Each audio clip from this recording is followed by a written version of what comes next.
Welcome back, everyone. The time is now 5 p.m. in Seoul and 8 a.m. Greenwich Mean Time. Now that we've had a bit of a break, let us move on to session one. The topic for session one is borders and borderlands in the 21st century. Let me introduce to you the moderator and the presenters. The moderator for session one is Dr. Il-Chung-lee. He's the Senior Research Coordinator of United Nations Research Institute for Social Development, also known by its abbreviation UNRISD. And the presenters are Dr. Chae-han Kim, a professor at Hanlim University, Korea, Dr. Jonathan Goodhand, a professor in conflict and development studies, CAUS University of London, Dr. Patrick Meehan, postdoctoral research fellow at CAUS University of London, Dr. Nimmy, Korean, professor at the Center for Policy Research, New Delhi, India, Dr. Roland Blaker, professor of international relations, University of Queensland, Australia, and also Dr. Lily Murray, policy research and data specialist at Africa Borderlands Center, United Nations Development Program, Resilience Hub for Africa. Let us move on, and I will introduce to you Dr. Il-Chung-lee. Dr. Yi, are you there? He's joining us live from Geneva, Switzerland. Dr. Good morning. Good morning, good afternoon, good evening, depending on where you are. Welcome to the International Conference, Development, Environment, and Peace Nexus, or DEEPEN, Peacemaking in Borderlands. This conference is organized by Gangwon Province and Cheorwon County in partnership with United Nations Research Institute for Social Development, or UNRISD, and the People for Earth. I'm Il-Chung-lee, Senior Research Coordinator at United Nations Research Institute for Social Development, the moderator of Session 1, Borders and Borderlands in the 21st Century. Since the Second World War, there have been at least 46 border conflicts. 32 of them occurred in the 21st century, and 3 of them are still ongoing. However, borderlands are not only the source of conflict, exclusion, and disasters. They can be the source of peace, inclusion, and ecological living only when you've changed your perspective and practices regarding the borderlands. In this session, together with 6 excellent speakers, we will discuss various issues related to borderlands and borders from this intention to change the perspective and practice. Before we start, I'd like to make several housekeeping announcements. First of all, this session is recorded and live streamed via the YouTube live stream channel, where the session recording will remain available afterwards. You can also find the recordings of other sessions there in case you missed them. As you can see in your YouTube channel, we have enabled comment section on the top right or bottom right, depending on your web browser. Please use the comment section for questions you would like to pose directly to one or several of our speakers, and put any general comments or information you would like to share with others. For the questions and comments put by others, you can use emoticons, likes button, to indicate your support for the questions or comments. It will help us to identify those questions and comments that most people would like to see addressed. At the very end of the session, in the comment section, we will also share a link to the concise 3-question feedback survey. We would very much appreciate it if you could fill in that survey too. Then, without further ado, I'd like to invite our first speaker, Professor Chae-han Kim. Chae-han is a professor of political science and director of the International Affairs Institute at Hanlim University, Korea. He's the founder of the Academy of DMG Sciences, which contributed a lot to researches on borders and borderlands in Korea and beyond. Professor Kim is with us today, but he prepared a pre-recorded presentation. Here we go. I'm Professor Jae-han Kim at Hallym University, Korea. Today, I would like to suggest a conceptual framework of bordering. My presentation will be composed of two parts. First, I compare the pre-modern border, modern border, and post-modern border. And in the second part, I distinguish four types of borders or borderland by two criteria. Here are two circles. Actually, I drew them to the same size, but they look different in size because of different colors inside each circle. I marked the scope of jurisdiction in blue. The periphery or right circle is colored to pale over here. It means that de facto jurisdiction does not reach its uncolored periphery. Pre-modern borderlands may be expressed as the circle on the right, which looks smaller than the left one. This slide shows the characteristic of pre-modern borders. As you see, the pre-modern boundaries were rarely made clear. Even when the boundaries were defined, they did not work out well as real boundaries. Some periphery did not belong to any centralized entity. Most of armed clashes in peripheral areas were not just made between two central governments, but between a central government on one side and a local entity on the other side. These conflicts did not come from the fact the central governmental jurisdiction overlapped.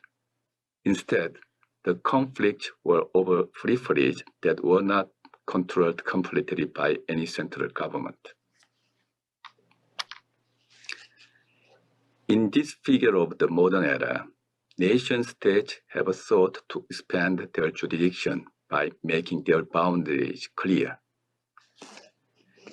In modern border dispute, the issue of borders have been perceived a zero-sum situation between two centralized states. In the zero-sum situation, if one state wins an amount, then the other loses the same amount. This is contrasted with a non-zero-sum situation of pre-modern bordering, in which a periphery is shared by neither side or by both sides. In modern borderland, competition for national jurisdiction was fierce, and national identity was enforced. Some modern peripheries were not friendly to foreign nations. Modern borderland was the place where wars with the neighboring countries began. This modern nature of borderlands was not a path to peace at all. Even though some peripheries were forced to belong to a specific centralized nation, their residents did not feel a sense of belonging to their nation, and they tended to dismiss their central government as an outsider. This is because the interests of peripheries were not well represented by their central government.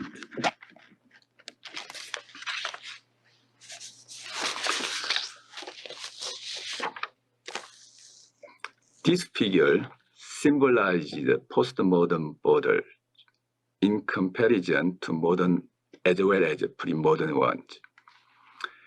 International flows are connected through borders, and various governance works across borders.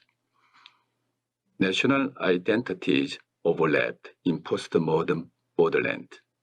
The nature of overlapping may be a path to peace. Non-national actors such as international organizations and non-governmental organizations may work for peripheries.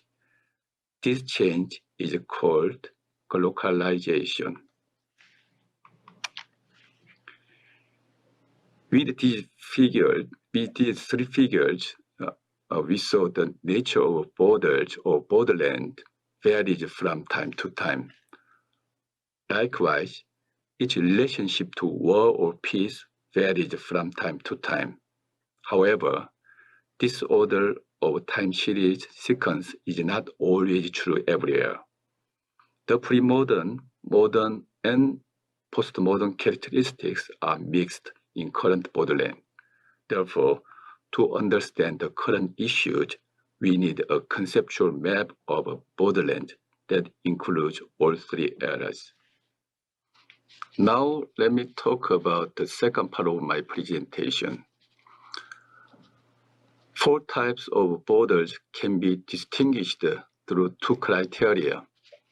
The first criterion is whether a borderland is edge of a political entity or the boundary between 2 political entities. An edge is far from the center of a decentralized entity. In the decentralized entity, center and periphery are distinguished from each other. On the other hand, a boundary distinguishes 2 different centralized entities instead of separating the periphery from each center. The second criterion is whether a border is a line or an area. A border as a line may be an impassable wall of a protected distinguishing between in and out.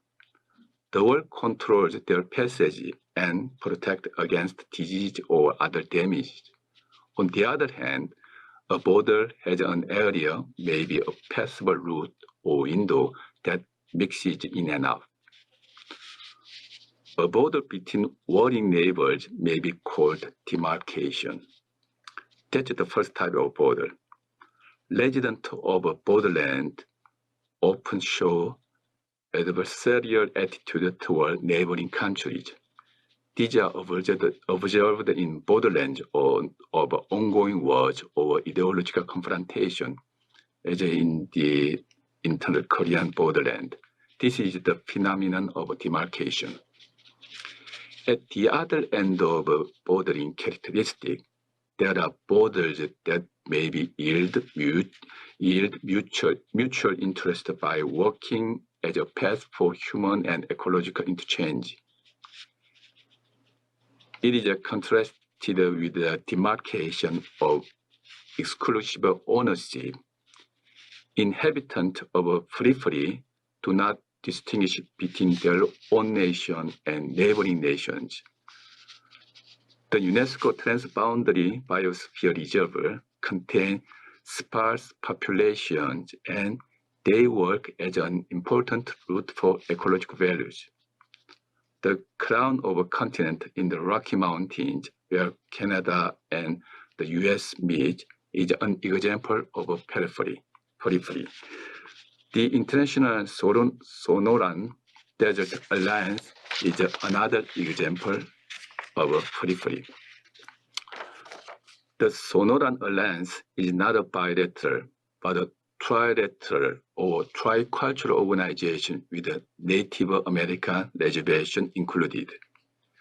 The mountainous Cordillera del Condor Peace Park and the oceanic Red Sea Marine Peace Park are examples of periphery collaboration. Most peace parks in a remote area belong to the type of periphery.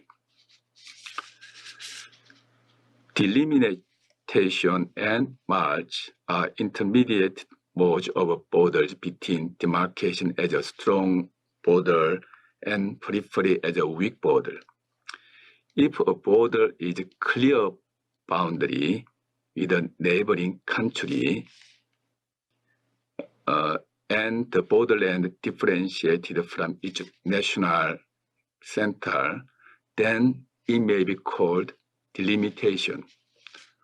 Western lands with sparse population in the mountainous region of Central Asia have a clear borderline. They are an example of a delimitation.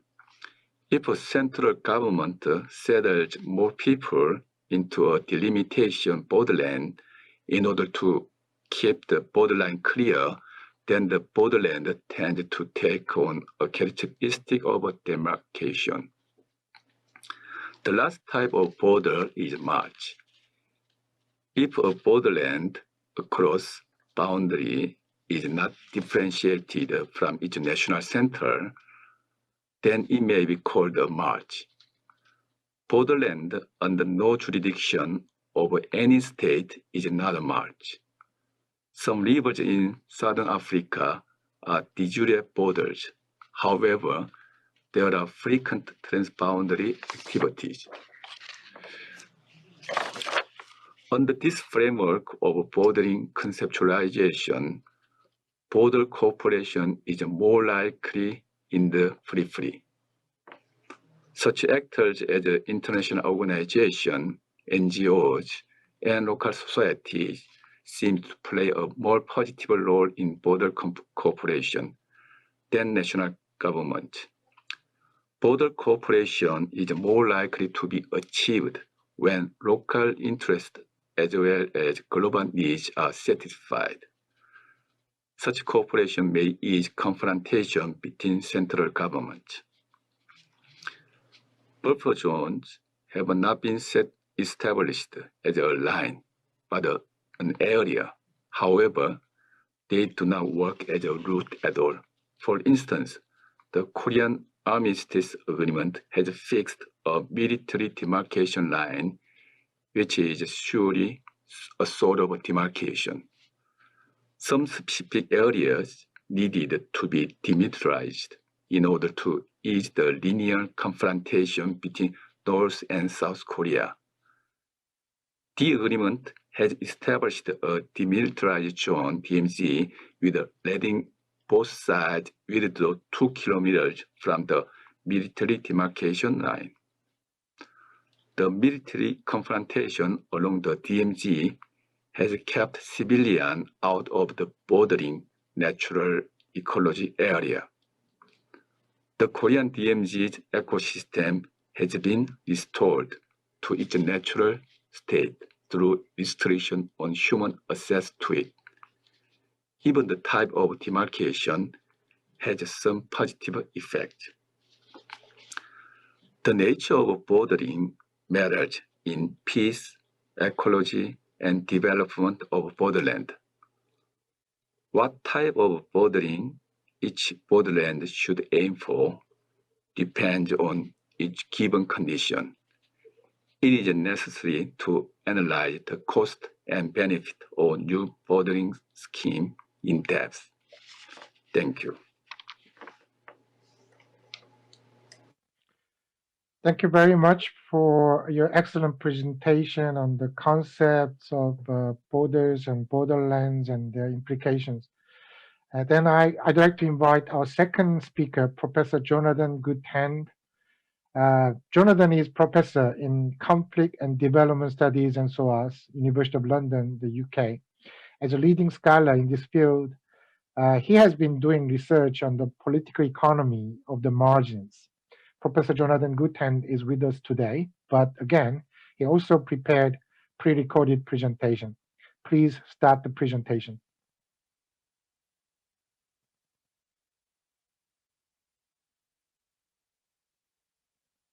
Firstly, I'd like to thank the organisers for inviting me to what promises to be an extremely exciting and interesting conference. And it's a shame I can't join you in person, but I hope there'll be future opportunities to do so. So, borderlands are commonly portrayed in policy and media discourses as marginal, disconnected and ungoverned zones that need to be pacified, incorporated and developed. What I aim to do is put forward a different perspective, which renders visible processes that are largely obscured in state-centric modes of analysis. In doing so, I want to present an alternative understanding of the margins in which borderlands can be seen as centres of innovation and laboratories of change. As Van Schendel has argued, methodological nationalism is associated with a set of ingrained state-centered reflexes linked to notions of fixity, stasis, and boundedness. These reflexes are deeply embedded in the development world, the development policy world, reflected in what I called borderland blindness. This is reinforced in the mental maps, the organizing principles of the policy-making industry, the division of the world into country teams, the location of country offices in capital cities, the national planning and budgeting processes, all of which contribute to capital city biases and a silencing of borderland perspectives. This leads to a particular imaginary of the margins as backward, lagging, conflictual, and in need of remedial measures. And this imaginary has two related functions. First, it justifies external interventions in the form of state building and development. And second, it conceals the distributional costs and consequences of such interventions for borderland populations. According to this logic, state building is presented as a process involving the steady diffusion of power outwards from the centre to the margins, while development involves the integration or incorporation of the margins through the extension of markets and the rolling out of development programs, something that David Harvey calls a diffusionist narrative. Our research as part of the Drugs and Disorder project calls into question this diffusionist narrative. The Afghan, Colombian, and Myanmar borderlands are the focus of our research. All have distinct histories and development trajectories, but they also share some common features. They're dynamic trading spaces with booming frontier towns and inward investments in a range of licit and illicit activities, from casinos to mining to commercial agriculture. They are all also interventionary spaces, where different forms of counterinsurgency, state building, development, and counter-narcotics have been implemented and field tested.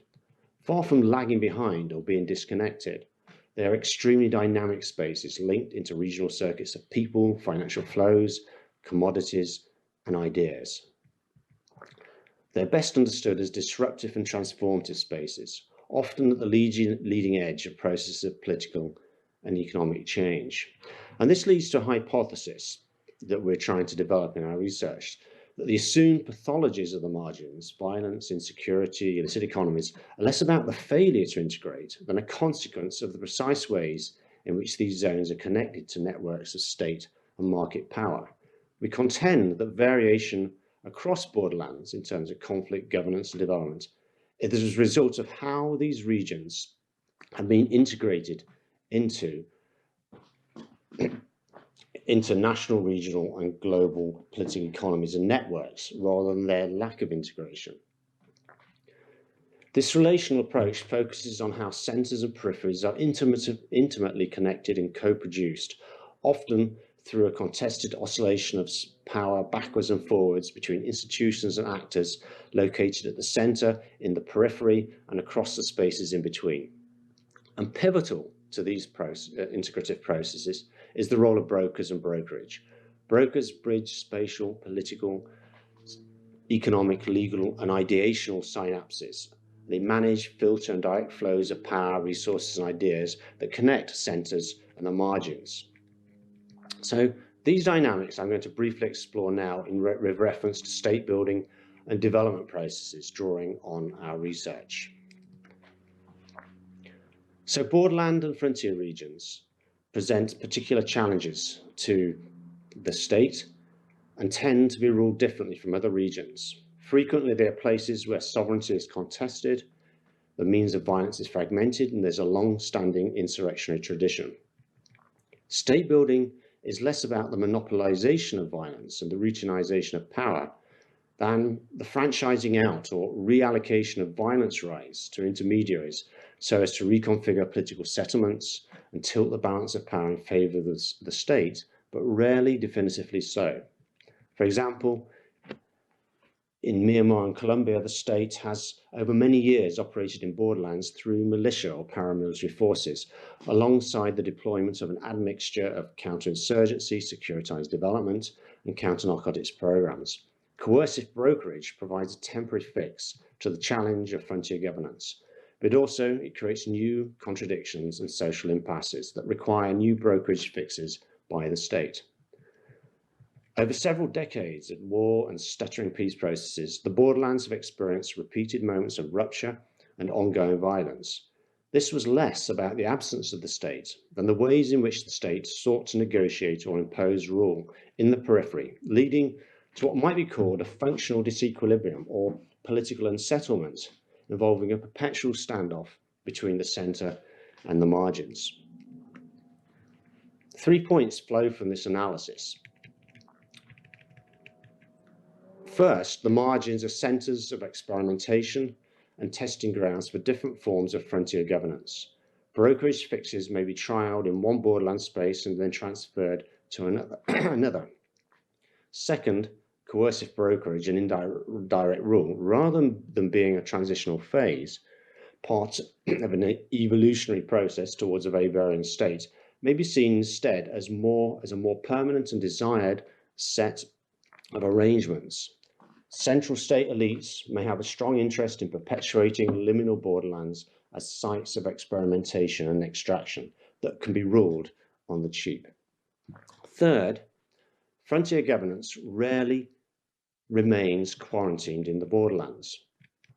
It has a tendency to travel and to rebound back in boomerang fashion into the centres of power. Political elites may find out that what works in the margins, exemplary violence, suspending the rule of law, working through brokers, can be deployed closer to home. And like a mutating gene, frontier governance may change the DNA of the central state. Frontiers have historically played an important role in the diffusion of capitalism, opening up new sites for demographic expansion, resource extraction, and investment. Frontiers and borderlands are, in a sense, special economic zones that have a comparative advantage in illegality due to several frontier traits: the fitful and contested presence of the state, the primacy of raw despotic violence in shaping claims and entitlements, the fragmented political and social landscape, and the role of the border as a zone of opportunity linked to gatekeeper incomes generated by price differences. In the borderlands we are studying, complex geographies of contraband, smuggling, and arbitrage sit alongside and are entangled with illegal resource extraction, frontier development schemes, and violent dispossession. They are quintessentially Schumpeterian frontiers, zones of creative destruction. They are places of adventure capitalism, windfall profits, boom and bust cycles, as exemplified by the drug-fueled frontier boomtowns of Zaranj and Muse on the Afghan-Iranian and Myanmar-China borders, respectively.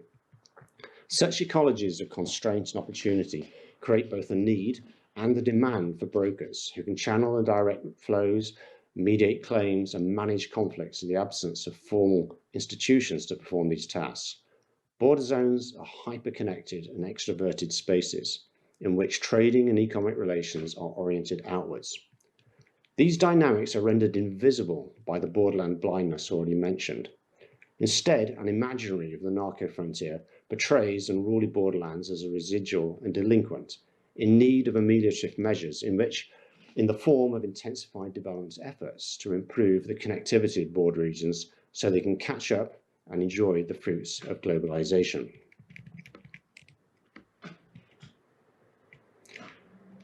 Our research, contrary to this narrative, suggests firstly that illicit economies have productive and developmental effects in the borderlands and beyond.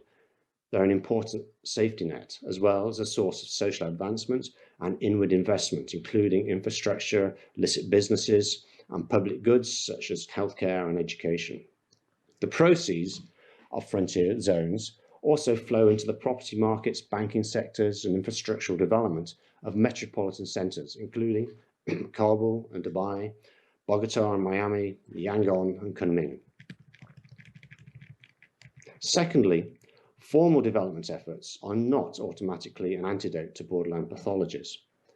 Our research shows that frontier development in the form of mining, commercial agriculture, infrastructure, and alternative development programs has been disruptive and extractive, operating in the interests of foreign capital and state elites rather than borderland populations. Thirdly, as already highlighted, there is a symbiotic relationship between unruly liminal borderlands and the dynamics of investment and development in metropolitan centres. Maintaining frontiers as liminal spaces or special economic zones of intensified accumulation and dispossession is functional for a range of powerful actors in the borderlands and beyond. To conclude, I've set out the argument for a relational approach based on the idea that the character of the whole can be drawn sharply by attention to the edge. So peripheries are interesting places in their own right, but they are also privileged vantage points for understanding how power relations and markets operate at the centre, and how these are, at least in part, constituted by what's going on in the periphery. I've argued that borderlands are neither lagging nor disconnected, and that there is a need to better understand how the margins are integrated into global, regional and national political economies, focusing in particular on the role of brokerage in these integrative processes. Our research points to the forms of adverse incorporation through which the margins have historically been integrated into the networks of states and markets, and how these integrative processes continue to work to the disadvantage of borderland populations. Therefore, the development mantra of more state and more market is likely to reinforce rather than address the structural marginality of borderland communities and regions. There is a need for a more conscious analysis of the distributional effects in spatial terms of development policies and programs in border regions. Finally, I've argued that liminality and illegality may be functional. Illegible borderlands may be, for late developing countries, the equivalent of special economic zones. They enable processes of rapid accumulation that cannot take place elsewhere. To pursue the analogy further, if, as Ha-Jun Chang argues, late developing countries have had the ladder kicked away from them, do borderland zones constitute for the political elites of late developing states an alternative kind of ladder? They are places where state builders can pursue the unsavoury strategies of their European predecessors that are disallowed or at least moderated elsewhere by the mantras of good governance, human rights, and equitable development.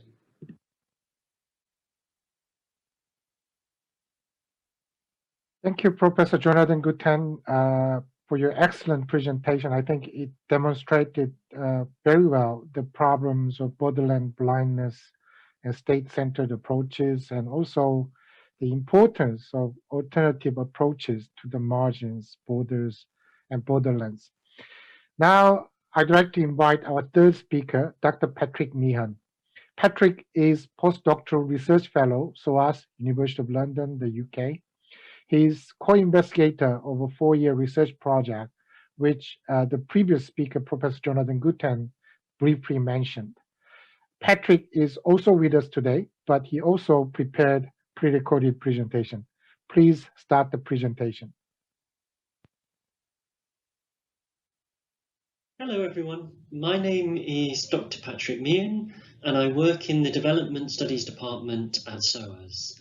My research focuses on the political economy of violence, conflict and development, with a particular focus on Myanmar and its borderland regions with China and Thailand. I'm also currently working on a 4-year research project that is led by CAUS that is focusing on how illicit drug economies shape the dynamics of armed conflict and war to peace transitions across Afghanistan, Colombia and Myanmar. In my presentation today, I want to offer some reflections on how to better understand and address the challenges facing war to peace transitions through combining a political economy analysis of the challenges of peace building with a particular focus on how borderland dynamics shape these challenges. Since the end of the Cold War, conflict resolution and peace building have become essential components of Western development strategies, and there's been increasingly a shift from more traditional peacekeeping operations to more complex, ambitious and multidimensional strategies. In recent years, conflict resolution programs have sought to develop a more rigorous political economy analysis of how power is organized in society in order to better understand and try to address the drivers of armed conflict. Rather than a narrow technical focus on designing the right kinds of interventions or peace agreements, political economy analysis instead emphasizes that any intervention will be shaped by power relations and political interests and must be resilient to these pressures.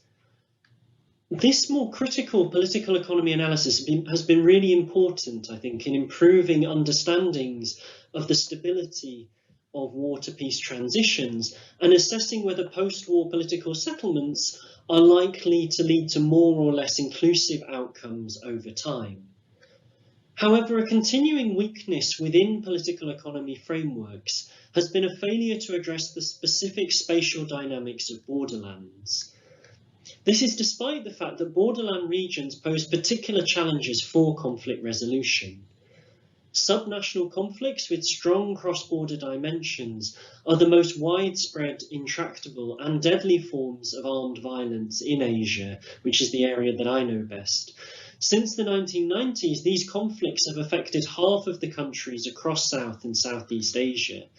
And even in countries that are ostensibly defined as at peace, borderlands are often still chronically violent places with high levels of stability and human rights abuses. So addressing this paper aims to integrate some of the insights from political economy analysis with a more spatial focus on the particular dynamics in borderland regions. So I want to begin by building on a body of work that has been analysing the political economy dynamics of armed conflict and peace building, which I've been doing particularly alongside Professor Jonathan Goodhand, who is also on this panel. And through this body of work, we have argued that war to peace transitions are shaped by the interactions between three sets of dynamics. The first of these is the underlying configuration of power, or what is often termed the political settlement, on which a society is based. So this political settlement represents the formal and informal arrangements through which resources are negotiated and distributed. So these resources may be positions of power within government or informal institutions or business opportunities. And we argue that armed conflict is more likely to occur when this distribution of political, economic and or social benefits within society does not reflect the underlying distribution of power. For example, in Myanmar, one of the fundamental drivers of armed conflict has been the tension between efforts by successive governments to create a highly centralized state system in which formal power and government institutions are controlled by political and military elites at the center, drawn from the country's ethnic Burman majority, and the fact that in reality sovereignty is highly fragmented throughout the country. This lack of power sharing creates a distinct disjuncture between the underlying configuration of power and the formal political system. The second key dimension of understanding war to peace transitions are processes of elite bargaining. And these refer to discrete agreements that explicitly set out to stabilize armed conflict by renegotiating the distribution of power and the allocation of resources between elites. And then the third part of these war to peace transitions are the formal peace agreements, these official arrangements that are entered into by warring parties to explicitly regulate or resolve their basic incompatibilities. External interventions have typically sought to support war to peace transitions through formal peace agreements aimed at regulating violent conflict, for example, through constitutional reforms, power sharing arrangements, formal elections. There are obviously a whole array of factors that shape the interrelationship between these three processes and determine whether conflict breaks out or not, which I don't have time to go into in this presentation, but I simply want to set out a broad conceptual framework for thinking through the different processes that are often at work around war to peace transitions. Within the work that I've been developing along with Jonathan Goodhand, one of our core arguments is that the trajectory of war to peace transitions is shaped by the interactions and the misalignments, or the extent to which there is alignment or misalignment between the underlying configurations of power, elite bargains, and formal peace agreements. In contexts, especially where formal negotiations simply don't reflect the underlying balance of power, either due to miscalculations or ideological positions or beliefs, then stabilizing armed conflict is likely to be really difficult. So just to give a very brief example, in Myanmar's peace process, what this framework emphasizes is the need to understand the interactions and the extent to which there is misalignment between the formal peace negotiations, these efforts to create a nationwide ceasefire and to launch the government's 7-step roadmap to democracy, alongside the ongoing forms of elite bargaining, especially between the country's democratic government under Aung San Suu Kyi and the military, and also the whole array of informal ceasefire arrangements between the government and various armed groups. And to keep an understanding of these processes alongside the underlying configurations of power that have been shaped by decades of armed conflict, very complicated war economies that are often rooted in illicit economies, the ongoing lack of formal power sharing, and the tensions between ongoing efforts by the military to consolidate and centralize control versus the ongoing strength that ethnic armed organizations have to resist these processes. And I'll come on to this a little bit more in the final section of my paper. What I want to move on to now is thinking through how this political economy analysis of thinking through questions of power, political arrangements, can come into conversation with a specific focus on spatial dynamics and the dynamics of power, particularly within borderland regions. Because one of the key arguments that I've been trying to develop in my work is that although development agencies working on conflict resolution have increasingly engaged with political economy frameworks and questions of power, the way that these frameworks are used continue to suffer from a number of analytical blind spots. And most importantly, I argue in my work, is that there is a need to bring these analytical frameworks more explicitly into conversation with approaches that address the particular dynamics of instability and conflict in borderland regions. So in order to do this, in the time that I have left, I want to set out a number of key starting points that I think are useful for policymakers to consider in terms of developing a stronger borderland lens to their work. First, there is a need to understand the importance of borderland regions in shaping underlying configurations of power. Quite commonly in the literature, borderland regions are often framed as marginal or lagging regions. You know, the focus on war to peace transitions is often what is going on at the center, around the negotiating table, often in national capitals.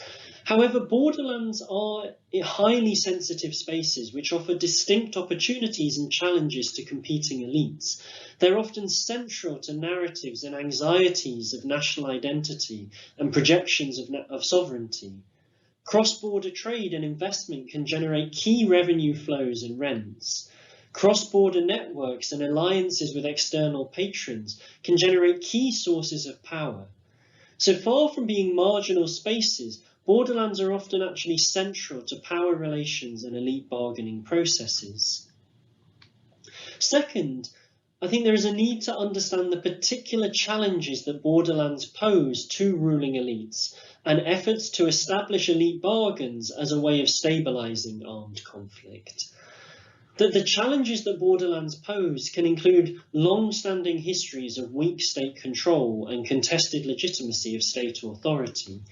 The challenges of co-opting borderland elites into national coalitions or elite bargains, when the availability of cross-border sources of weapons, revenue, and support from external patrons give borderland elites significant power and disruptive potential. So forging stable elite bargains to manage violence can be particularly challenging in borderland contexts. And I think in these contexts, the risk of misalignment between formal peace arrangements and the underlying configurations of power are often particularly pronounced. Thirdly, there is a need to understand the dynamics of subnational bargaining processes, particularly in borderlands. Conflict analysis needs to engage much more effectively with the extent to which elite bargains and formal peace agreements at the national level are likely to stabilise or destabilise subnational political settlements, and vice versa. And this also requires a greater focus on the kinds of brokers and brokerage arrangements that mediate between national and borderland politics. Fourthly, I think a borderland lens is really important for also understanding how relationships between centres and peripheries themselves shift in war to peace transitions. There is often the assumption that once order is established at the centre, that this will provide the foundations for peace throughout a country's territory. In other words, that political order radiates outwards from the centre into unruly peripheries. However, in many countries, a level of stability and settlement at the centre continues alongside ongoing conflict and unsettlement in borderland regions. And understanding why this is the case requires centering borderland experiences and recognising that war to peace transitions and the prospects for peace can look very different when viewed from the margins rather than from metropolitan centres. For example, in Myanmar, much external engagement with the peace process since 2011 has been based on the assumption that opening up political space at the centre, through supporting the country's democratic transition, through backing Aung San Suu Kyi's Democratic Party, and by supporting the formal peace process, would provide the foundations for peace building throughout the country's borderlands. However, this approach really fails to take into account how the political transition at the centre in Myanmar and renewed violence in the country's borderlands since 2011 are closely connected. That the Myanmar military's decision to embark upon a national level reform process and peace process was founded in many ways on the army's consolidation of control over the country's wrested borderlands and the stabilisation of the national economy through the 1990s and 2000s, which was based on cross-border trade and increasing resource extraction from borderland regions. These developments through the 1990s and 2000s gave the military confidence that they were now in a strong enough position to manage a transition on their own terms. And this enabled an elite bargain to emerge at the centre between the military and the country's democracy movement. However, these changes at the centre provided very few foundations for inclusive peace that addressed long-standing grievances in the country's borderlands. Indeed, for many ethnic armed organisations and borderland populations, processes of state building and borderland economic development since the 1990s were experienced in terms of ongoing forms of violence, militarisation, and environmentally destructive resource extraction, which enriched military elites but provided very limited sustainable development. And it's created very powerful scepticism amongst ethnic armed groups and borderland populations towards the rhetoric of ceasefires, political dialogue, and inclusive development that surround the formal peace process. So I think focusing and developing a stronger borderland lens helps to explain why armed conflict in Myanmar has broken out again in the country's borderlands at the same time as the launching of the formal peace process at the centre in Myanmar. So I'm running out of time now, so just to wrap up, what I've sought to do in this short presentation is try to emphasise the insights and the importance of political economy analysis for understanding the challenges facing war to peace transitions, and emphasising the need to focus on power relations and the tensions that often exist between formal peace processes, forms of elite bargaining, and the underlying configurations of power that surround conflict. But that in order to do this effectively, there's a need to develop a much stronger borderland perspective into international peacebuilding practice, and that this requires moving beyond state-centric frameworks. It requires a much deeper understanding of borderland regions as special political zones that can have a really powerful influence over national and even regional configurations of power. That these are places where formal structures, institutional arrangements, and peace agreements often demonstrate particular misalignment with the underlying configurations of power, and where armed violence is therefore particularly likely to arise. And I guess deploying a borderland lens also perhaps raises important questions about how development agencies can go beyond the statist approach that often defines their work. It may require changing the way the development industry itself organises, which is often defined by division of the world into country teams, national planning and budgeting processes. The focus on country programmes that are developed out of national offices based in capital cities, all of which really limit often the understandings of borderland dynamics. But I will finish there because I think I'm running out of time. But thank you very much. Thank you so much, Patrick, for your very interesting presentation. Your explanations about diverse pathways from war to peace must be particularly insightful to many policymakers who are thinking about the solutions to conflicts and violences. As I mentioned at the beginning, all those viewers can put your comments and questions in the comments section of the YouTube channel. Please do so whenever you have questions and comments on the presentations. Now we move on to our fourth speaker, Professor Nimmy Korean. Nimmy is professor at the Center for Policy Research, New Delhi, India. She also serves on the External Advisory Board of the India-China Institute, the New School in New York. Her research interests include Asian borderlands, federalism and foreign policy, transboundary commons, and comparative regionalism. Nimmy, over to you. Thank you, Ilchung. Thank you, Ilchung. Greetings to everyone. Delighted to join all of you today for this exciting intellectual exercise to ask a different set of questions about borders and to look at fundamental framing questions about notions of space, place, and peace. And so I'd like to thank the organizers, UNRISD, and the people for Earth for convening this conversation and bringing us together today.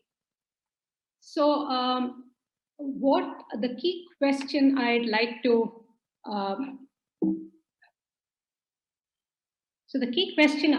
to engage with today is a fairly straightforward one. That is, to what extent is the border central to the developmental discourses being taken in its name by the Indian state? Well, the question may be straightforward, but the evidence is anything but that. What the evidence, in fact, throws up is a rather conflicted, very highly conflicted, convoluted, and oftentimes confused narrative that tends to pull in different directions, and is also an odd mix of a paradox and a promise rolled into one. So what I'll try to do in my presentation is try to unravel and unpack some of these layers and try to make sense of the politics behind these, the choices and contradictions that one sees at India's borderlands. So this is the region called as India's Northeast, incidentally a term which is deeply contested and deeply resented within the region, but it holds high currency among in policy circles, and by the looks of it, it is here to stay.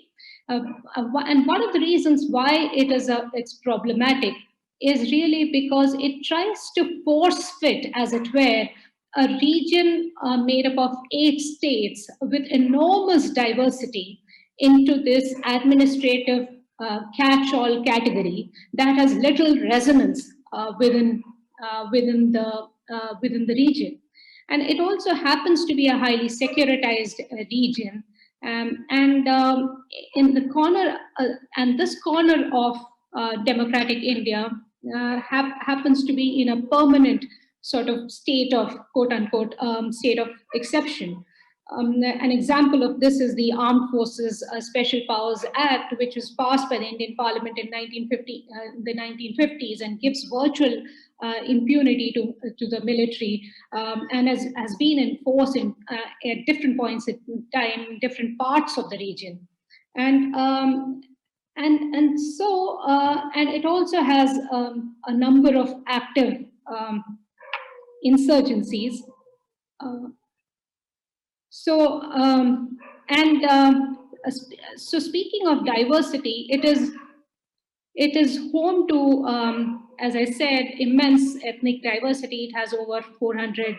It has about 160 scheduled tribes, over 400 tribal and sub-tribal groupings, and because of its location, it shares a 4,500 kilometer long international border with only a slender 22 kilometer long link with the Indian mainland. And it has about, in terms of the geographical area, it's about less than 8% of the entire geographical area of India. And its population is about 44 million. And as I mentioned about the securitized space, and in recent years we have seen several peace deals and ceasefire deals being signed between the government and insurgent groups. And it is also true that over the decades, violence levels have come down. But while the violence has dipped, now what kind of peace it leaves behind is really a different question. So long story short, India's eastern borderlands is poised at a very interesting inflection point on several counts. So what does this developmental discourse say? Well, to begin with, it's a feel-good narrative, to be sure. It speaks a comfortable, cosmopolitan language of globalism, speaks of projecting the borders as bridges. And it is here that the state is stepping into its periphery, armed with a powerful new discourse of prosperity and an even more powerful arsenal of resources. And it is also taking a range of initiatives, sub-regional initiatives that are premised on the interesting idea of geographically proximate regions being sites of trans-border cooperation. And we see a veritable alphabet soup of sub-regional initiatives such as the BIMSTEC, the NGC, the BBIN, the BCIM. So it would then appear, at least at first glance, that the border is indeed at the center of this new emerging regional imagination. But I would like to question the taken for grantedness of this assumption and argue that the border remains paradoxically marginal to these developmental discourses that are being taken in its name. And the reason I say this is because there are, as I can see, identified three fundamental flaws due to which the border remains pretty much an outlier in this discourse. And first and foremost is the fact that it remains a capital-centric notion of space that really stands on its head the very idea of the border being the driver of this discourse. A very quick example. I mentioned the sub-regional grouping, the BIMSTEC. All the working group meetings of the BIMSTEC, for instance, be it on customs, health, disaster management, are firmly led and steered by Delhi, hosted by Delhi and held in Delhi, and not by border regions, and not even held in border locations. Secondly, there is a central tension that one can see between entrenched geopolitical fears and this emerging feel-good geoeconomic hopes that tend to pull the border region, as it were, in different directions, and suspense the border regions in what the critical geographer Matt Spark calls as a sort of double vision. Thirdly, there are also one more reason why the border remains an outlier in this discourse is because there are virtually no institutional mechanisms of any sort for coordination between the federal and state policy actors. And interstate council, for instance, is a platform that is precisely designed to hold these sort of conversations, has by and large been dormant, and its meetings have been few and far between.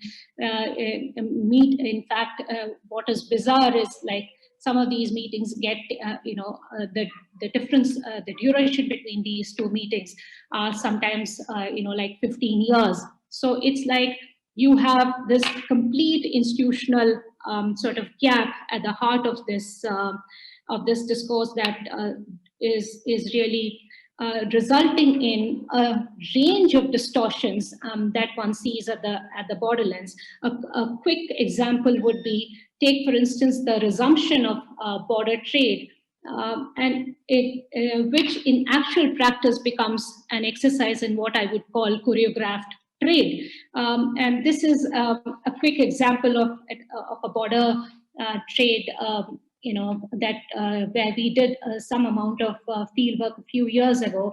It's a place called Kalechar. It's on the India-Bangladesh border, and you have the resumption of border trade after 40 years. There's a great deal of fanfare, but as I mentioned, what actually happens on the ground is what I mentioned as choreographed trade. You have a pre-selected list of vendors and vendees, a pre-selected list of items to be traded, a cap on daily volume of business, and all to be conducted within a prescribed 5-kilometer long radius. So this is what I would call a classic instance of aiming low and hitting lower. Now, if we were to privilege this formal top-down... Hi, Nimmy, could you wrap it up in 2 minutes, please? Sorry about this time constraint. But... Okay, so now the reason why we get South Asia wrong is because we tend to look at this top-down formal reading, but this is, as I said, there's also missing half that we need to factor in. And how do we render this visible? It's by bringing scale into the conversation, by inverting the gaze to look at processes and practices at the borderlands and how border actors are leveraging location in innovative ways. So what exactly are these border actors doing? There are three emerging patterns that one can see. They're engaging the state, they're bypassing the state, they're socializing the state. The state as using it as a shorthand for national policy makers. And while they are doing so, they are acquiring critical transboundary governance functions, be it in trade, environment, health, tourism, and scripting success stories of their own from below. Quick examples: recent India-Bangladesh agreements on power trade and river trade, owe a lot of its success to the capacity of the border states to lobby the central government for a resumption of these ties because they are the direct beneficiaries. They occasionally also bypass the state.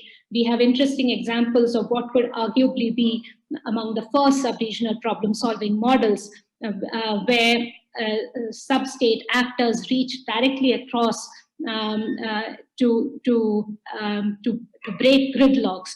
They also are fascinating examples of transboundary collective action which are filling governance gaps and creating regional public goods. We have a fascinating example of an India-Bhutan early flood warning system where villages on both sides of the border create these systems using WhatsApp. The long-term effect of these processes, as I see, is also the capacity to socialize the state it really opens the space for co-governance models. And we have an interesting set of examples in the social sector in cooperation between India and Myanmar in the health sector, where you actually see hybrid policy networks take place, where you so the quick takeaways. This is my last how do we make sense of these? So I would say no desecuritization blueprint can succeed without the participation of the border actor. You cannot hope to choreograph this from distant capitals. And what is also the other takeaway that one can see is that there are a cluster of often competing agendas clearly at work. And because of the unresolved contradictions and tensions that I mentioned earlier, this could well create new centers and new peripheries, to borrow William Callahan's evocative phrase. So the nature of the piece that gets produced or generated will always be a highly contingent one as a result of that. Thank you.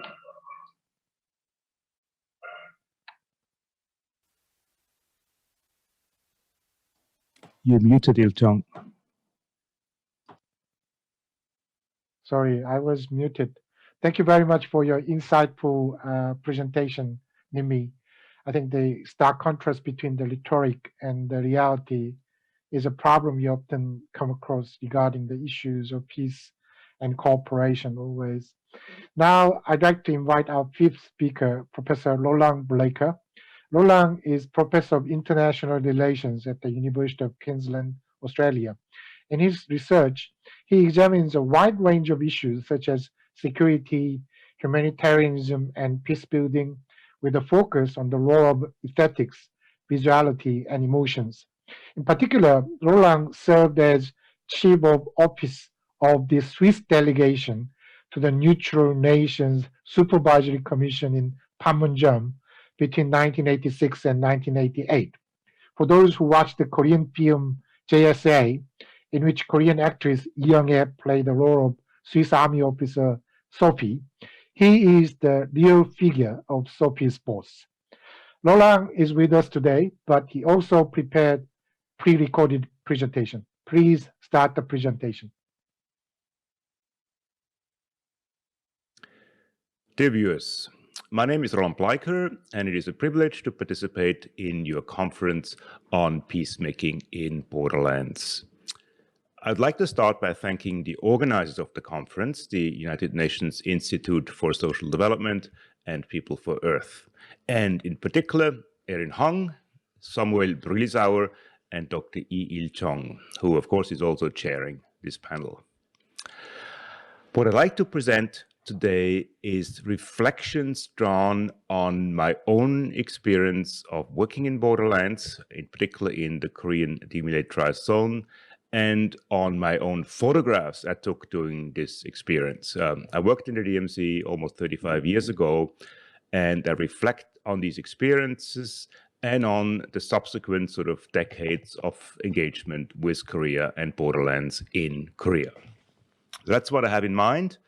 I will try to address the key questions you're posing in this panel around the relationship between Borderlands conflict and pathways to peace. And in particular, I want to ask, what can visual autoethnography contribute to rethinking border politics and security dilemmas? Now, visual autoethnography is a method I depict or I present as a way of drawing on one's own experiences and on one's own photographs. So during the presentation here, I draw on photographs I took in the mid-1980s in the DMZ and on my own experiences. And the first question, of course, is why should my own experiences matter? Why should my photographs matter? You know, is it just self-indulgent? You don't care about my experiences. My experiences in that sense should only matter if they help us directly rethink border politics and security. And in that sense, I'm trying to convince you that my experiences, even though there's some of them lay decades back, they can still matter today, and they can help us rethink security politics. I'm not going to pretend my photographs of the DMZ, my photographs of North or of South Korea are somehow authentic or give us unique insights. Much rather, I'm going to try to use my photographs as tools to rethink border politics. What I'm going to try to argue is twofold. The first argument I'm going to try to make is that a self-reflective engagement with my own photographs taken decades ago can reveal how deeply entrenched discourses of militarized masculinities are in the borderland in Korea, and how deeply they shape security politics on the peninsula. And by doing so, I want to try to open up ways of rethinking security politics by sort of going beyond this discourse of militarized masculinities. And the second kind of argument I want to make is a dual need for an ethics of dialogue, of talking across difference, across the DMZ, across the borderlands, but also an ethics of difference. And that is an ethics that accepts that dialogue is always going to be stuck. It's always going to be, there's always going to be limits to dialogue, and that we need to accept these limits. We need to accept that basically North and South Korea have become places that are different in identity practices, different in political practices, different in psychological practices. Now, I hope these two arguments are going to become clearer as I move on in my presentations, but I want to give you a bit of a sense of what lies ahead. I will, by making these arguments, I'm drawing on a couple of recent publications and older publications. One is an essay in the European Journal of International Security on visual autoethnography. That's the main one I draw on. A book on visual global politics, where I develop particularly the visual dimensions of what I present today, and an older book on divided Korea towards a culture of reconciliation with the University of Minnesota Press, where I develop in much more detail the issue of an ethics of dialogue and an ethics of difference. Just sort of for transparency, this is what I will be drawing on. Now, of course, you are meeting in Korea, so I don't have to give you a background to the Korean conflict, to the division of Korea, and the borderland in Korea. I spent 2 years in Panmunjom from 1986 to 1988 as a Swiss military officer, as a member of the Neutral Nations Supervisory Commission, the Swiss delegation to it. Now, the NNSC was formed in 1953 at the end of the war in the context of the armistice in order to supervise the armistice. By the time I arrived in Panmunjom in 1986, the Swiss delegation has shrunk to 6 members, and we were working with the Swedes, the Czechs, and the Poles. This is a photo here in Myeongdae at Kim Il-sung's birthplace, and I'll let you guess which one of the handsome young men is me. Now, part of the fascination of this job was the ability to travel back and forth between North and South Korea, in addition to actually living in the DMZ. To me, that sort of shaped my interest in Korea for many, many years, and that's why I've never given up. I've often returned to Korea in subsequent years. I taught in Korea at some point at Busan Daeakyo, and I have done some research on Korea, although I'm not a Korean specialist. Now, one of the first impressions I had when arriving in the DMZ in the mid-1980s was the extremely delineated borderland. This is the view from my bedroom window right onto the military demarcation line. There was virtually no interaction between North and South back then. It was the Cold War. It was an extremely hostile environment. And we members of the NNSC were one of the very few people being able to go back and forth between Kaesong and Seoul, or Pyongyang and Seoul. So an extremely tight borderland. But what I want to sort of present today is, from my experiences, is that the borderland in Korea, in my view, is not just, not even most importantly, a delineation of space, of geography, of physical borders. it is just as much a delineation of thought. It has to do with how borderlands shape our mental, psychological, political, ideological kind of interactions. And that's what I want to sort of present here today. And I'm going to make two arguments as I flagged. The first one is about the militarized masculinities that exist in Korea's borderland. Now, arriving in the DMZ, one of the first things one notices, of course, is the demilitarized zone is not at all demilitarized. It is a highly militarized zone, and militarization is performed in many ways. So across the border, you will see North and South Korean soldiers facing each other. In many ways, the interesting thing is this is an extremely divided country, but in other ways, the two sides are very, very similar, men in uniform. You know, if one is familiar with the Korean situation, one sees these are UNC, United Nations Command officers, South Korean American officers. These are North Korean officers. But from a bit of a distance, these just look like men in uniform. So there's in many ways almost as many similarities as dissimilarities. Now, I scanned these photographs from 30, 35 years ago recently. And when I scanned them, one thing that stuck out immediately for me, I'm a feminist scholar, one thing that stuck out immediately here is in almost all of my photographs, they're only men. You know, there's like South Korean men, there's North Korean men, there's American men, there's Chinese men, there's only men. I found very, very few photographs featuring women. And this is one of the few I found at a military armistice meeting in the Joint Security Area in Panmunjom. This is the building where my office was located in. Now, on some level, this is not surprising. One would, of course, expect to find men in a context of a militarized area. But what I found particularly interesting is not so much that today I noticed this masculine sort of area. The fact I found interesting was that 35 years ago, when I arrived in the DMZ, I noticed everything about the DMZ. I noticed the extreme division between North and South. I noticed the ideology. I noticed the nature area. I noticed everything except the lack of women, except the militarized masculinities that is absolutely essential. And I'm thinking back now and I'm asking myself, why did I not see that? What did I miss? How could I not see the most obvious aspect that to me here sticks out immediately? And of course, I was born in Switzerland. I grew up in Switzerland in a highly patriarchal society. Swiss women in some cantons were not given the vote until the 1970s. You know, I was drafted into the military. I was taught how to shoot a gun, how to throw a hand grenade, how to drive a tank, but I was not given any sensitivity in terms of gender relations. And that to me is where power is at its most effective, when it is so obvious, so naturalized that we don't even see it anymore. And to me, this is one of the key problems on the Korean Peninsula in terms of security politics, is that this sense of militarized masculinity is so deeply entrenched and shapes the conflict so much that we cannot see outside of it. Now, we see the conflict only as a militarized conflict.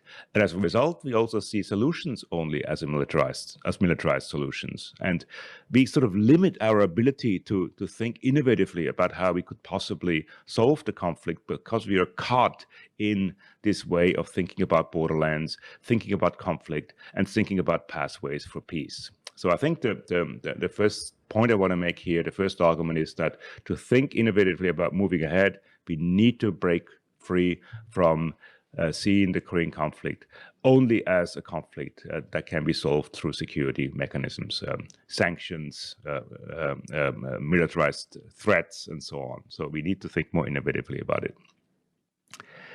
The second point I want to make has to do with a different aspect of my experience. You know, I look at my photographs today, and I realize in this one, this is photographs when I hang out with North Korean and South Korean officers, I realize that I'm looking a lot more relaxed with South Korean colleagues than with North Korean ones. And I realize, and I did so very early on, that there's no way I could be neutral in the Korean conflict. You know, I grew up in Switzerland during the Cold War, and in the Cold War, everything was black and white. You were either Western democratic or you were Eastern communist. There was no middle ground. And that's how I felt arriving in Korea. I found South Korea fascinating. On the weekend, we could stay in Seoul. I traveled a lot through South Korea. It was all very different, very strange, but I felt in my world. I didn't feel in my world when I was in North Korea. It was a different world. And it was a world that was divided, and not just for me, but for everyone else. You had to really commit on which side you were. This is the sign here in Camp Boniface in the UNC compound in the DMZ that says "Forever in front of Mao," in front of the evil communists.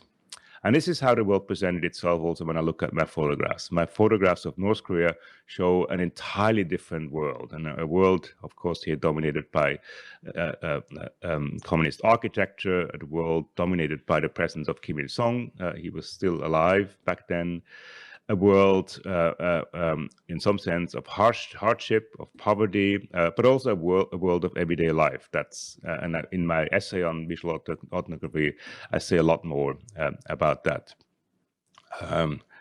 So one could spend a lot of time sort of commenting on these visuals of North Korea, but they contrast very much to the images I have of South Korea. Just look at these two. This is Pyongyang.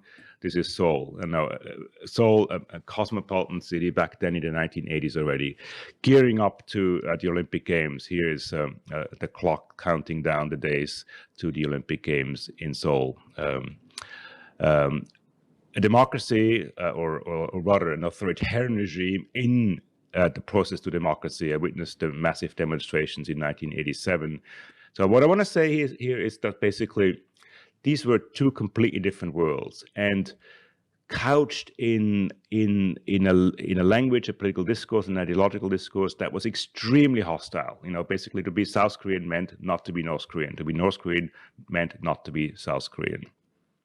So based on these experiences and research I've done afterwards, I wrote a book about a decade after my initial 2 years in the DMZ on basically pathways to reconciliation in Korea, called Divided Korea Toward a Culture of Reconciliation. And there's two arguments I try to make in that book, which I want to sort of very, very briefly summarize here. The first one is a fairly obvious one, is the need for an ethics of dialogue. That is, we can solve the Korean conflict not just through threats and sanctions to North Korea, not just in militarized terms, but we need to open up dialogues across the DMZ.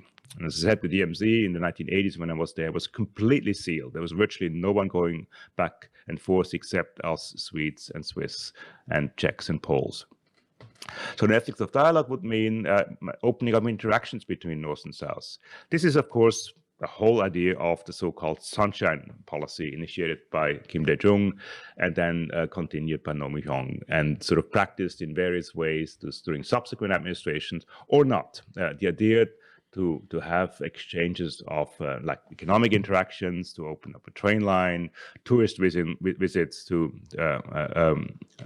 North Korea, family exchanges, sport exchanges, all kind of interactions that I think are symbolically very important and that help to dismantle this kind of image of the evil other side. So I think an ethics of dialogue in that sense, hugely important and should be promoted, and I think is a key to overcoming these militarized masculinities that have come to dominate the conflict. But I think want to stress that it's also important to promote an ethics of difference.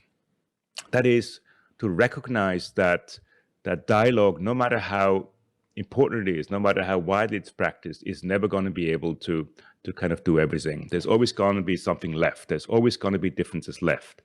North and South Korea have been divided for over half a century now. Now, of course, Korea had been unified for many centuries before, but over this half a century of division, North and South Korea have developed very different identity practices. Not just because they're embedded in different ideologies, communism, Juche in the North, and sort of democracy, capitalism in the South, but because they have developed very different ways of living, of interacting, of speaking. Simply the Korean language, as you know, is such that as soon as one opens one's mouth, you know exactly whether you're North and South Korean. There's different terms for for Korea, different terms, different ways of interacting, different uses of characters in terms of the Chinese characters. So one of the key things, I think, to avoid conflict is to recognize that North and South Korea have developed different forms of identity, and there have to be space for tolerance, space for acceptance of these identities. Now, there's no way I can go into detail on these two aspects, as I've written a whole book on that, but I wanted to sort of flag these and hope we can perhaps discuss them in the discussion period in more detail. So to wrap up, what I sort of thought that my visual autoethnography can contribute, and again, I've tried to show that my experiences from 30, 35 years ago in the DMZ are not just something of the past, not just something personal, but I've tried to use them, as well as my photographs, to rethink borderlands, interactions across borderlands, conflict and peace in two ways. First, by revealing the deeply entrenched militarized masculinities that have shown or have shaped the conflict. And in some sense, my own confrontation with my photographs reveal how deeply entrenched that they are. That very often we don't even see them anymore. And I think that's something that needs to be done first, to kind of really see beyond them and to look at the conflict in broader ways and look at solutions to the conflict, to interactions across the border in broader ways. And then, as I've just outlined, the dual ethics, an ethics of dialogue and an ethics of difference. And again, this has been very short, but I hope we have the chance now, after our presentations, to engage in a dialogue with each other about the different ways through which we can think about borders and think about innovatively about solving the conflicts, or at least preventing conflict from emerging and perpetuating across these borders. So thank you very much. Thank you so much for your very interesting presentation, Professor Lulang Blaker. I could find a handsome young man in that photo, and I hope I was right. Now we move on to our last speaker, Dr. Lily Murray. Lily is the Policy Research and Data Specialist with UNDP Africa Borderlands Center. She's a Program Management Specialist with a vast experience in a wide range of fields such as inclusive evidence-based programming, program assessments, and action research.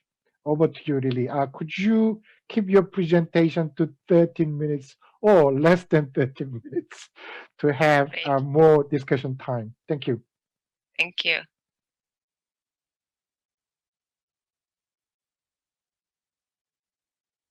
So good morning, good afternoon, wherever you are watching. As introduced, my name is Dr. Lily Murray, and I work with the Africa Borderlands Center, UNDP Resilience Hub based in Nairobi. My presentation, I will present to you insights from the Africa Borderlands. So I will touch on a brief introduction. I'll also touch on opportunities and challenges in Borderlands, our intervention as UNDP, and our center's approach. And then I will end with some concluding remarks. By definition, borderlands are those territorial margins of national states. And these borders actually, the border contact is a central feature of the economic and political life. It is also estimated that over 250 million inhabitants live in these borderlands. And of course, these borderlands communities are some of the world's most creative spaces and demonstrate enormous resilience. In addition, these communities in Africa borderlands have a great potential to contribute to the continent's prosperity of peaceful development. Now, in terms of the opportunities and challenges, it is appreciated that the socio-economic and political, including the ecological activities happening in this, happen beyond borderlands and also impact those living in the borderlands. These borderlands are also underserved by national institutions, and in most cases, this is reflected in lower human development, unemployment, and also poverty indices. Lily, I think the viewers cannot see your presentation file, so could you share your slides by using sharing screen function? in Zoom? Sorry for that. Let me start again. No, it's okay. I mean, you go on, but you have to share the screen. It will be better. Yeah, we can see it now. Okay. Great. Move on, please. Thank you. Yes, so I will just go to the slide where I was, and I was just saying that these communities in Africa borderlands have a great potential in contributing to the continent's prosperity and also peaceful development. Economic, socio-economic, political, and ecological related activities impact broadly on those living in the borderlands. And again, these borderlands are actually underserved by national institutions, and this is reflected in lower development, unemployment, and also poverty indices. These borderlands too are conflict prone and majorly are host to some of most prominent violent extremist groups. In addition, we also see that youth alienation is acute in borderlands, and these youth actually experience a lack of education, marginalization, and experience extreme poverty. Women too in these borderlands suffer the effects of underdevelopment, and in most cases they are found to perform multiple roles both at home and to a large extent in the informal economy. Despite these challenges, we appreciate that the borderlands are creative and resilient communities amidst the complex development and security challenges. They are also innovative in terms of responding to these difficult circumstances where they only work with very limited resources. Also, insecurity and to a large extent poverty have disguised as the true economic potential. However, in improved circumstances, these borderlands communities could thrive because we appreciate that they have natural and human resources that they possess and they could actually potentially use to be able to get out of these development and security challenges. What is the intervention therefore? As the UNDP development program, by also understanding this multidimensional approach and vulnerabilities, the UNDP developed the Africa Borderlands Center as a flagship for the UNDP Regional Bureau for Africa. The center is designed as an expert resource of intelligence, also to provide expertise through experience, and this is done through research, policy, and providing programming advisory support. The major aim of the center is to support national governments, intergovernmental agencies, UN agencies, development partners, and even other key stakeholders to implement effective programming and also contribute to the commitment of leaving no one behind. We have two approaches. One is the research approach that is anchored in the principle of thinking better. This is where when we generate knowledge, we use it to deploy innovative approaches to address the challenges in the borderlands. And this we deploy using the horizon scanning, thematic-based research, and also solution mapping. In addition, we also collect lessons and good practices, and to be able to also deploy that and replicate and scale up of good practices within these borderlands. Again, we use the results from mapping, and we are able to test and deploy inclusive responses as well as interventions to be able to address the challenges in the borderlands. Our other approach is the technical and policy advice, and this is majorly to support country offices, stakeholders, and even borderlands authorities to be able, as they design and implement projects, to include borderlands issues. Again, on issues of policy advocacy, we want to engage stakeholders and encourage the integration of borderlands key issues into both continental documents as well as frameworks. And also, in terms of working with UNDP Development Program country offices, with governments, to encourage them ensure that national development policies, national plans, as well as key sectoral plans also take in place and consider issues regarding borderlands. Last but not least, we are also looking at strengthening partnership and relationships between UN agencies, UNDP and governments, other partners, as well as donors in support of borderlands, and also reaching out to research think tanks and academia to be able to come up with research and results that inform development in the borderlands. In conclusion, therefore, and appreciating that the borderlands are some of the most creative spaces, it is important to look at this in a way of partnership. So we are therefore calling for partnership and shared prosperity. This taking an approach of inclusive research, policy and development pathways, and also judicious use of technology so that we are able to deploy peace and sustainable development in the borderlands. Secondly, we're calling upon investing in new technologies, new methodologies, concepts, and practices, and also infrastructures for peace and development. And this, we are calling upon the partnership, all of us, to do it in a way that we support the voices and the potential for those living in the borderlands. As well, directing more resources and attention to be able to understand the causes and effects of conflicts, and more so to invest in prevention and mitigation, including peace building. Therefore, by applying a multidimensional approach for intervention in borderlands, considering this crisis and solution-oriented approach towards peace and development and harmony, we believe that we'll be able to reach out to borderlands and leave no one behind in these regions. Thank you.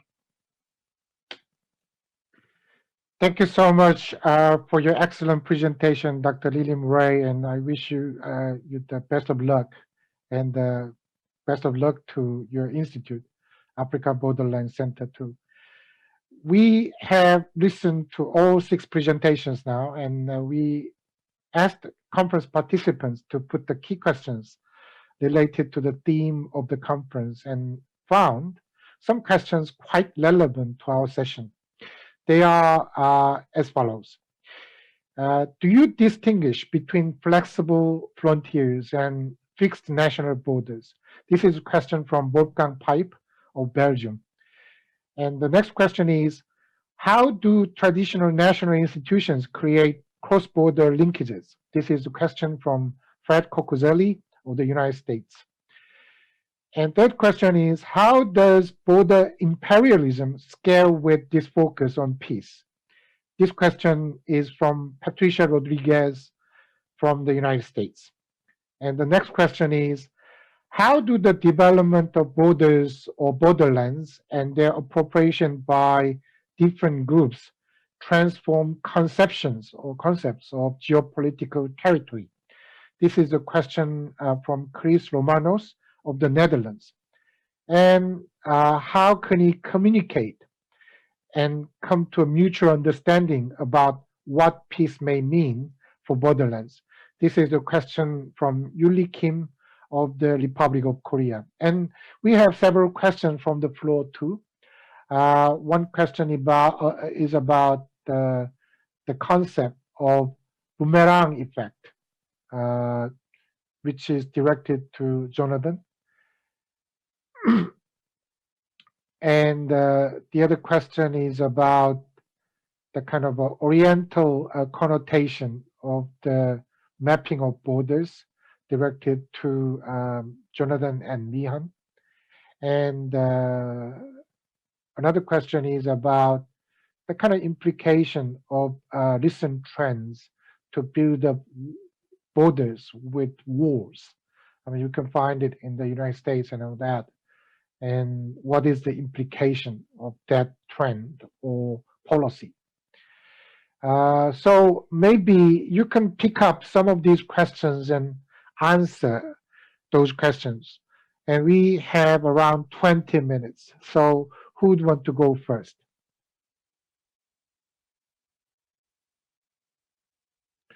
Probably, Jonathan, you can go first because there are several questions directed to you specifically. Okay, I'll be because we don't have much time. I don't want to take up everyone else's time, but I'll have a go at addressing the boomerang effect question, and also this question about, well, what's different about Borderlands in the developing world versus the Eastern Europe, and the developing world and the developed world obviously are problematic terms anyway. But firstly, on the boomerang effect, and so what we're arguing is frontier governance, which is trialed and tested on the margins, can rebound and have impacts on the center, and we're playing with this idea, changing the DNA of the central state. And there's a long history of these processes. Hopkins writes about this in relation to the history of imperial powers and how they dealt with unruly frontiers, and a kind of a frontier governmentality emerged that was transferred across different colonial imperial contexts, but also arguing that it also had an impact about how these imperial powers governed at the center. So just to give one or two quick examples how this might work, and I think this is something that needs more research on our part. Firstly, the militarization of border zones has an impact on the salience and the political importance of the military at the center.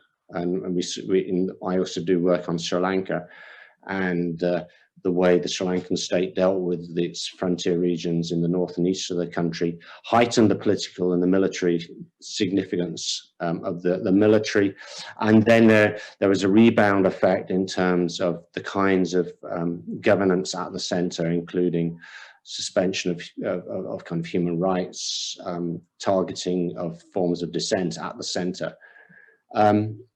Another example of this is kind of more the kind of the imaginary and this kind of the discourses around nationalism. So the nationalist discourses can emerge from the periphery, and then they get strengthened at the center. And so the margins, in a way, are where nationalist discourses spring from and reshape political discourses at the center.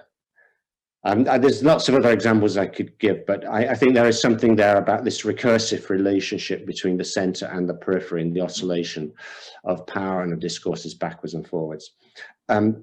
Very quickly on the difference between the borderlands we've been looking at and you know, Eastern and Central Europe. Well, obviously this is not an area that we are studying, but I think one of the differences must be that the places that we're looking at, we have these kind of frontier dynamics and kind of very liminal borderlands, and the state rules indirectly through brokerage. That will be much less the case in the Eastern European context, where you have the infrastructure or the power going right up to the border. But I think you do have some interesting border dynamics going on, because you know, the presence of that border creates this border effect and incentives to transgress it in terms of smuggling and so on. And there's processes of debordering and rebordering going on across Europe, with the exporting of borders to the outer margins of Europe. So it's not borders have disappeared, or they're moving, and there's a multiplication in many ways of borders. But I'll let others have a go at answering questions as well. Thank you. Patrick, do you have anything to add to what Jonathan just said? I thought I'd take one of the other questions that came up from Yuli Kim about what are the ways to communicate and understanding about what it means for Borderlands. I think this is in many ways a theme that has come across a lot of the presentations in this panel, and a lot of it is emphasizing the need to look at peace building and peace processes from the perspectives of the margins. I think a lot of what or the putative margins, the way that they're framed, that it's taking critically a lot of the narratives around peace building and development are emphasized, that often emanate from the center.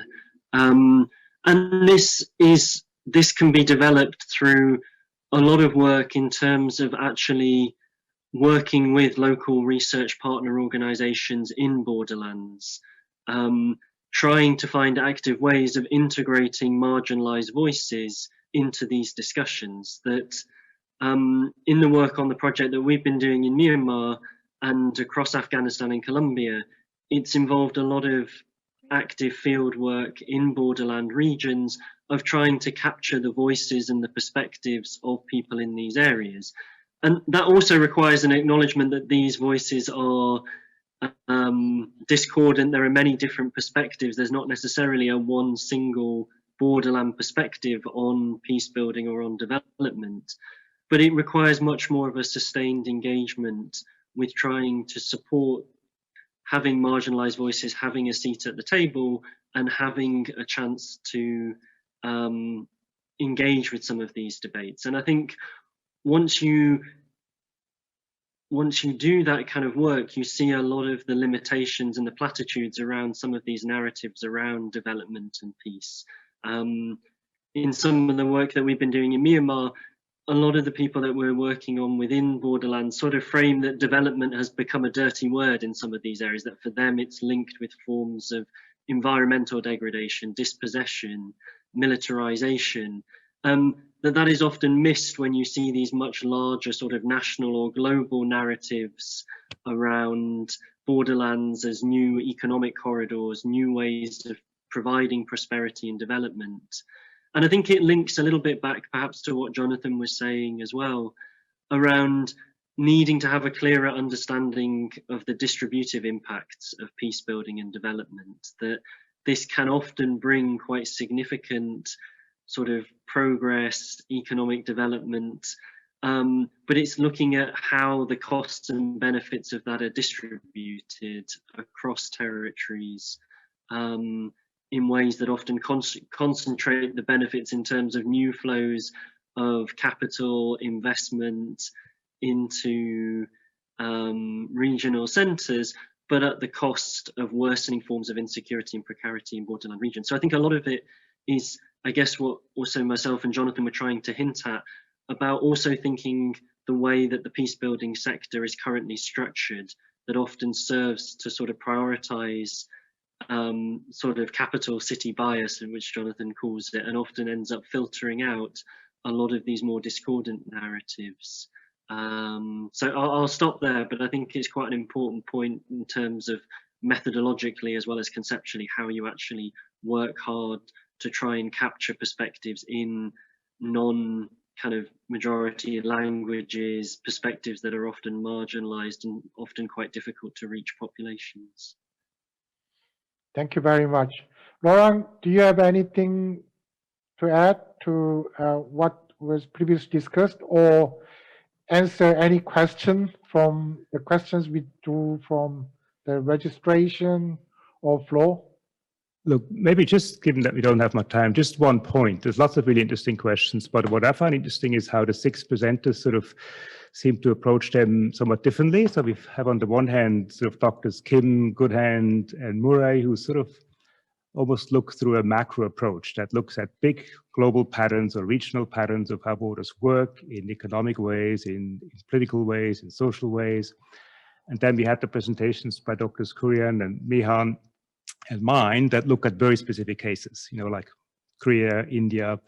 And I think we need both to kind of look at things. We need sort of macro approaches that show us that borders are not just these lines on a map. They're really a lot more complex. They involve a lot of processes, but we also need to understand how they function in very, very concrete empirical contexts. And I think to answer some of these questions around link between flexible and fixed borders and all of institutions, we can make general sort of statements, but ultimately I think we have to look at how in a very particular context, what is happening in a cultural, historical, political context. And that to me is sort of the key point I find interesting, that we need both macro, micro approaches general theoretical ones and empirical studies. And I think the panel was a very nice combination from different scholars from different regions that did both of these things.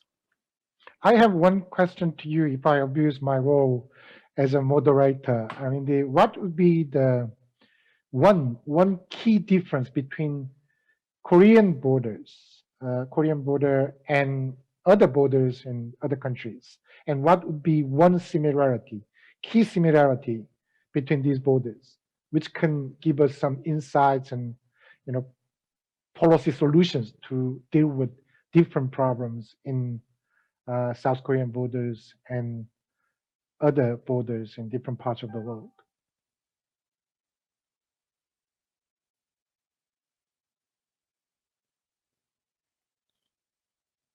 Was that to me or to everyone? Yeah, to Laurent. I mean, because okay, you sorry. have an experience. Yeah, look, you have experience about South Korean borders.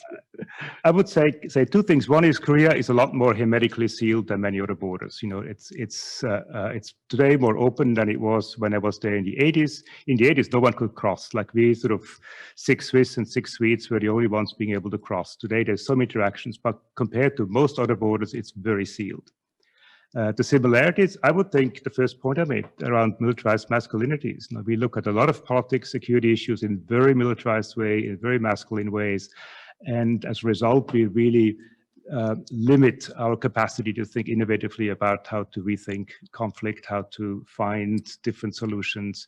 And I think that is the case across many conflict zones, is a discourse of militarized masculinities in the realm of security, conflict resolution, peace building, and so on. Thank you very much. Chehan, do you have anything to add what has been discussed, or do you want to answer any question?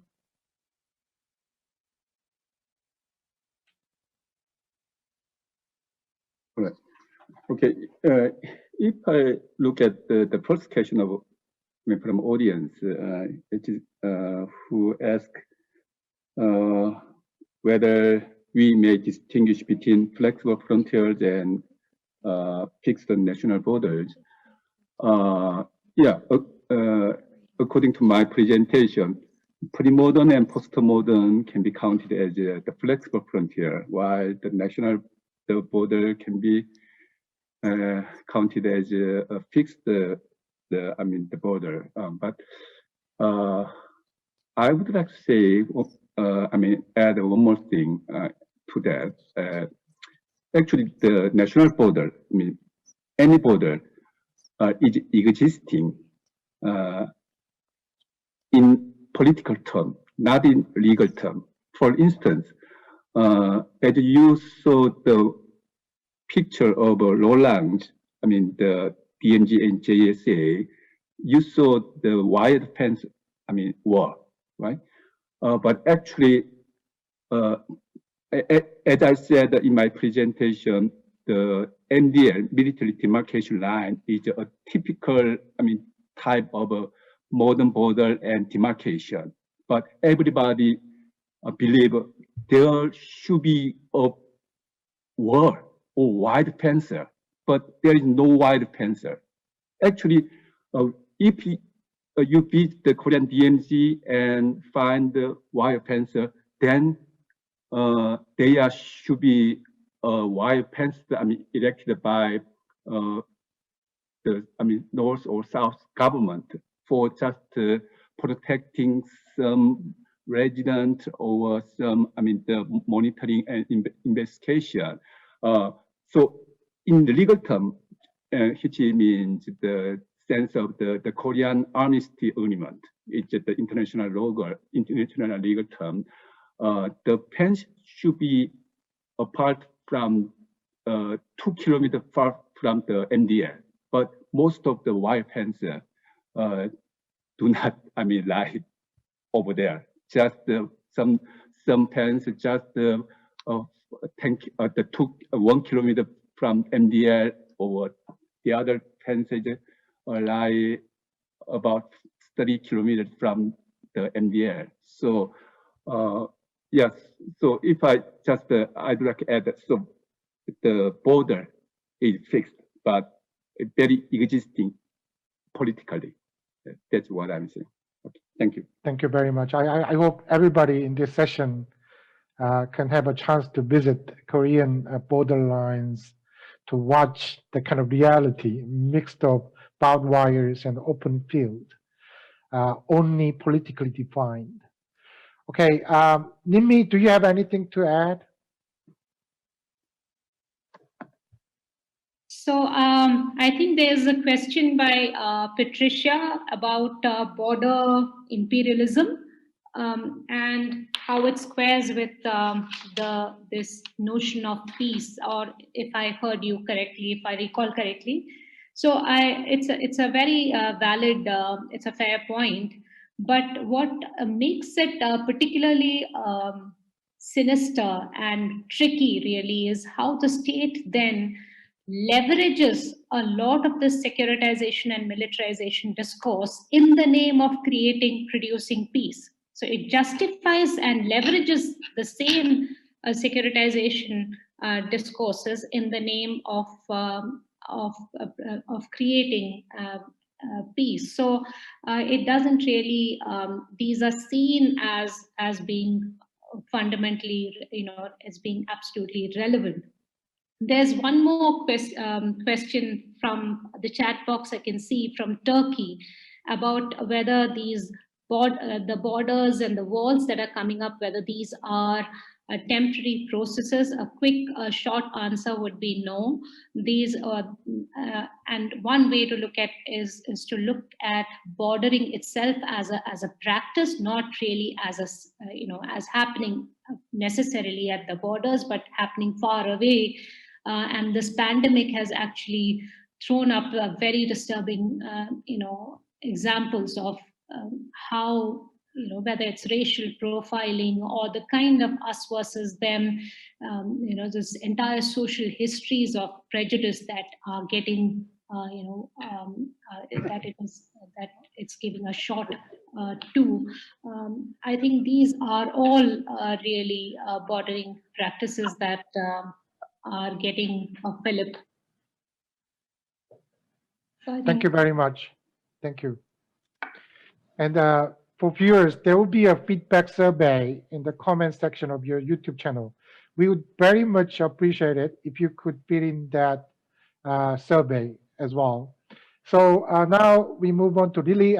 Do you have any comments?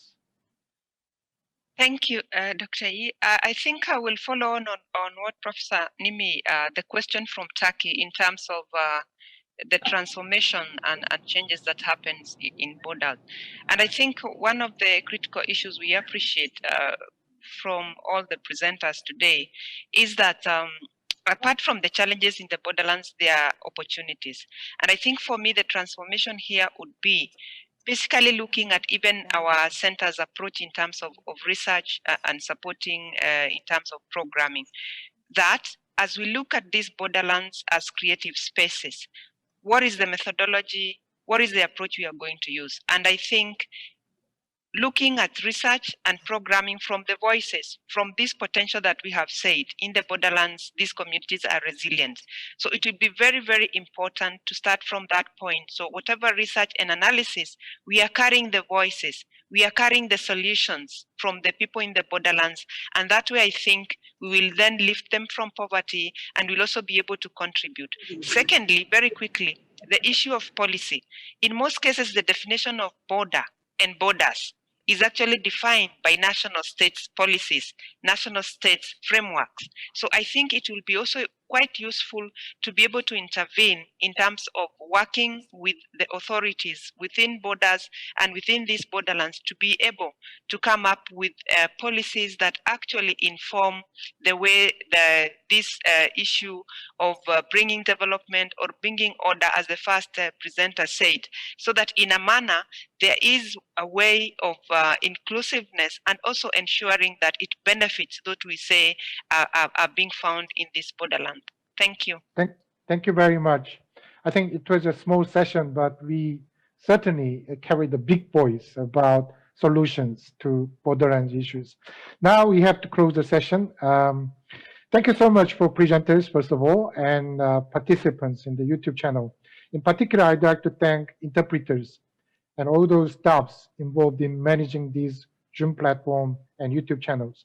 The second session will start at 1 p.m. in Greenwich Mean Time and 10 p.m. in Seoul time. Look forward to seeing you all in the second session. Thank you so much.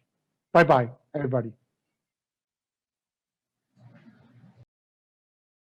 Dr. Il-changi for moderating the session and all the 6 presenters from all around the world for their valuable insights. I believe that wraps up the first session. Session 2 will be in a few hours. The topic will be Peace by Peaceful Means in Borderlands, and it will start at 10 p.m. Korea time and 1 p.m. Greenwich Mean Time. Please join us then. We look forward to seeing you then.